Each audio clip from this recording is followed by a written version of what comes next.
Buenos días. ¿Qué tal, queridos alumnos? ¿Cómo estáis? Espero que os encontréis bien. Vamos a continuar con Freud para ir terminando ya estas clases, ¿de acuerdo? Y vamos con pues bueno, ya de lleno con lo del mundo de los sueños. Vamos a leer una parte de un texto de Freud, del libro de la interpretación de los sueños, pues para ver un poco, ¿no?, cómo escribía Freud algunas cuestiones relacionadas con los sueños, ¿no? Habíamos estado viendo lo último, ¿verdad? Dentro de estos elementos a tener en cuenta en el psicoanálisis, los actos fallidos que Freud interpretaba como una manifestación del inconsciente. Pero lo más importante para Freud era, para poder acceder al inconsciente, eran los sueños, ¿verdad? Lo veía como la vía regia, la línea recta, el camino directo hacia el inconsciente. Y teniendo una serie de elementos y de herramientas para poder interpretar los sueños, que es lo que expone en su libro La interpretación de los sueños, podíamos acceder eh, de una forma de una forma bastante clara a lo que es el contenido del inconsciente de cualquier persona, ¿no? Fijaos, los sueños para Freud eran la vía regia hacia el inconsciente. Son ejemplo paradigmático de actividad inconsciente y comparten la estructura de los sistemas neuróticos, en el sentido en el que, pues bueno, tened en cuenta que están muy relacionados los sueños con el inconsciente, en el sentido en el que nuestro inconsciente funciona de una forma irracional, caótica, en la que eh, no tiene por qué haber un pensamiento lógico, no tiene por qué haber una sucesión de hechos racional, etcétera. Y lo mismo sucede con los sueños. Nuestros sueños, pensad cada uno de vosotros en algún sueño que recordéis.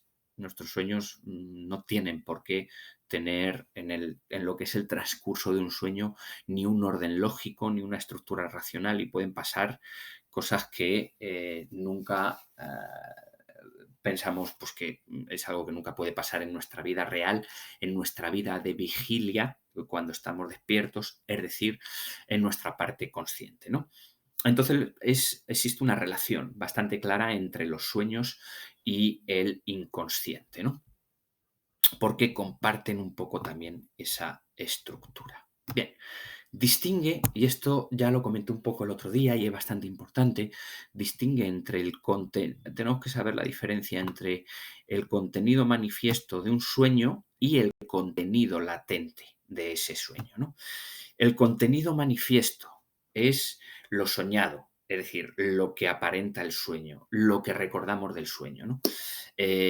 Pues si yo he soñado que, como os dije el otro día, ¿no?, que voy por la selva y me persiguen tigres, pues eso es el contenido manifiesto. Y luego está el contenido latente, es decir, lo que realmente significa. No significa, como os dije el otro día, que si yo tengo un sueño en el cual voy corriendo delante de unos tigres que me van persiguiendo, ese es el contenido manifiesto, no significa que yo realmente tenga miedo o tenga, yo qué sé, pues por ejemplo, hacia los tigres, sino que hay un contenido latente que es lo que significa realmente ese contenido manifiesto, ¿no?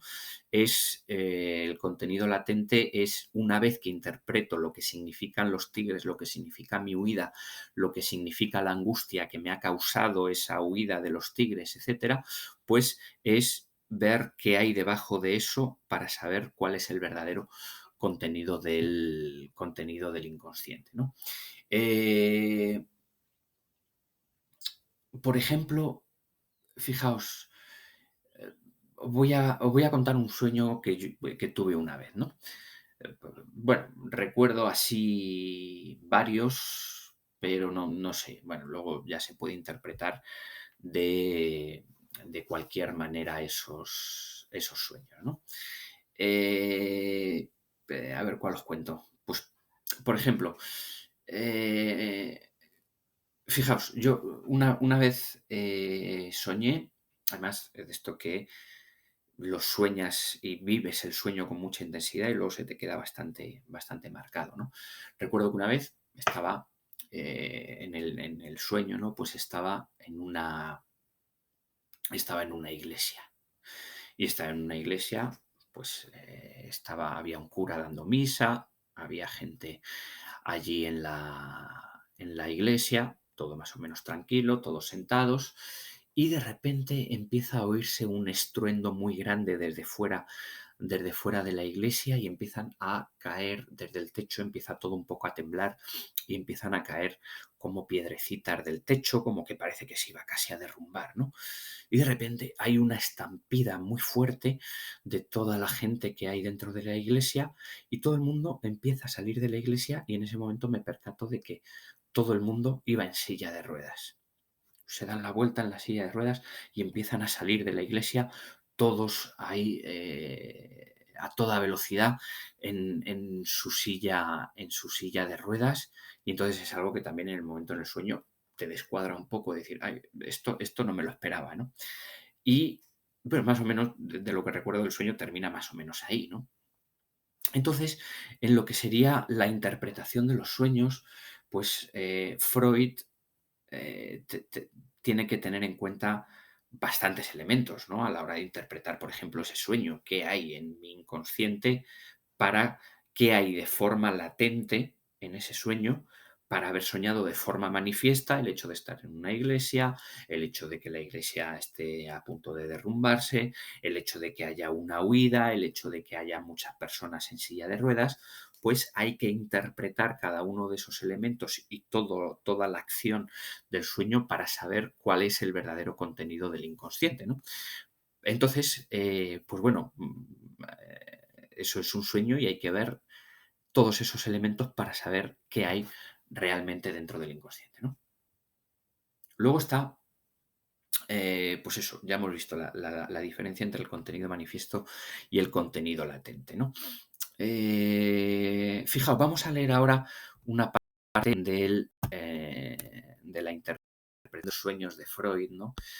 Bueno, casi al principio, en el cual está, pues bueno, ese material, fijaos, ese segundo apartado, que es el material onírico y la memoria del sueño, ¿no? Bueno, recordad que nosotros, ¿qué recordamos del sueño? También por qué hay sueños que a veces recordamos y otros no, ¿verdad? Nosotros la mayor parte de nuestros sueños los olvidamos. O muchos de ellos se quedan incluso ahí en el inconsciente y no tenemos acceso a ellos, ¿no? Pero algunos de esos sueños los recordamos y entonces se quedan ahí en nuestra memoria consciente, ¿no? Y podemos acceder a ellos. Ah, pues mira, yo me acuerdo de este sueño que tuve o de este otro, pero hay muchos de ellos a los cuales no podemos acceder, ¿no?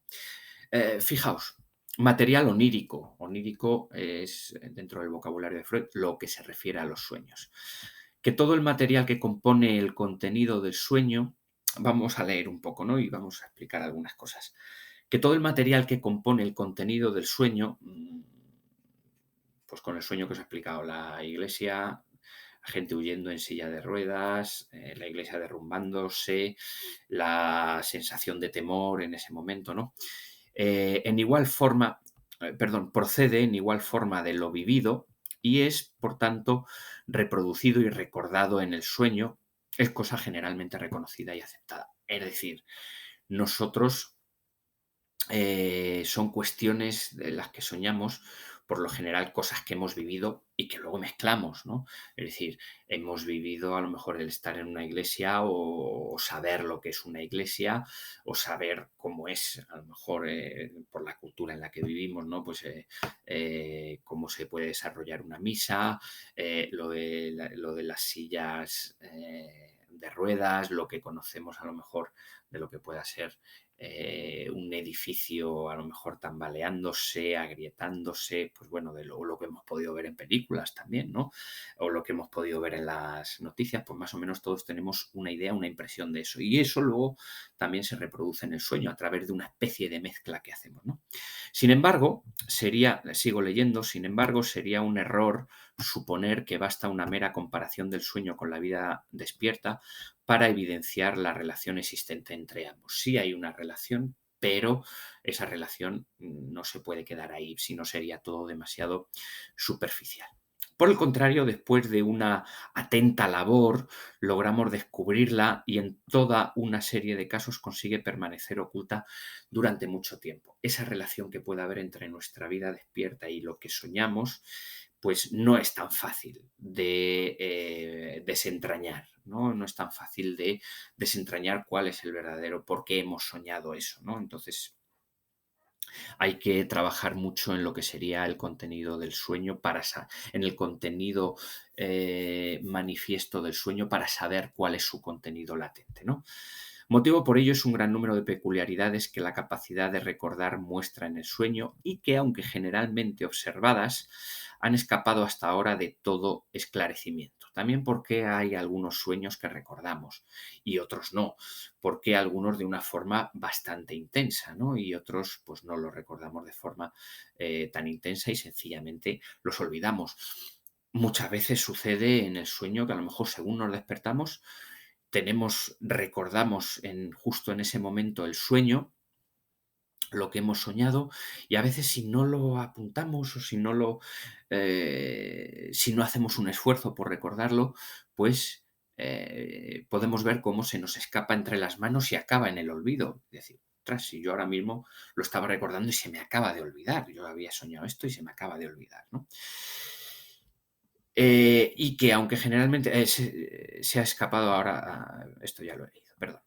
Creo interesante estudiar detenidamente tales caracteres. Observamos ante todo que en el contenido del sueño aparece un material que después en la vida despierta no reconoce como perteneciente a nuestros conocimientos o a nuestra experiencia. Sí es verdad que hay muchas cuestiones del sueño en el cual podemos decir, estoy soñando esto, pero esto no lo he vivido previamente. Entonces, ¿cómo elaboramos todo eso? ¿Cómo hace nuestra imaginación? ¿Cómo hace nuestro inconsciente para elaborar esos sueños sobre algo que no hemos vivido previamente, ¿no? Esa especie de relación entre nuestra vida despierta, nuestra experiencia sensible en nuestra vida despierta y luego en la forma en la cual elaboramos nuestros sueños. Recordamos, desde luego, que hemos soñado aquello, pero no recordamos haberlo vivido jamás. Somos capaces de diferenciar, además, que yo he soñado que estoy en una iglesia y que de repente hay un derrumbe de esa iglesia y toda la gente empieza a huir en sus sillas de ruedas, etcétera, pero sé que eso no lo he vivido. Recuerdo que lo he soñado, pero recuerdo que no lo he vivido en la vida, en nuestra vida de vigilia de forma consciente, ¿no? Así pues, no nos explicamos de qué fuente ha tomado el sueño sus componentes. No sabemos en un primer momento, esto luego nos lo explica Freud, de dónde ha salido toda esa situación, toda esa película, toda esa escena de teatro que sucede en el sueño y que no hemos vivido previamente. Entonces, ¿cómo hemos elaborado ese sueño nosotros, ¿no? Y nos inclinaríamos a atribuirle una independiente capacidad productiva. Bueno, pues a lo mejor a través de la imaginación o nuestro sueño, nuestro inconsciente es capaz de elaborar todo eso que no hemos vivido previamente. Hasta con frecuencia, al cabo de largo tiempo, vuelve un suceso a traer a la conciencia el perdido recuerdo de un suceso anterior y nos descubre con ello la fuente del sueño. Pues a lo mejor es algo que hemos vivido en un momento dado, no lo tenemos en nuestra parte consciente y sin embargo, si está ahí en el inconsciente, son cuestiones que se va planteando Freud, ¿no? Si lo tenemos ahí en el inconsciente, entonces no lo recordamos, pero tampoco sabemos que a lo mejor hemos vivido previamente algo similar, pero no sabemos que lo tenemos ahí porque está en el inconsciente, ¿no? Se ve un poco pues bueno, esta forma de escribir Freud bueno, de entender un poco hacia dónde va, ¿no? Hacia dónde va con todo esto Freud. Bueno, vamos a dejarlo aquí, esta pequeña introducción a los sueños de Freud para hacernos una idea y el próximo día vemos cuáles son esos elementos de elaboración onírica, ¿de acuerdo? Así que nada, pues bueno, pues qué deciros, como siempre que agradezco de verdad que estéis ahí y nos vemos en la siguiente clase de filosofía desde las trincheras.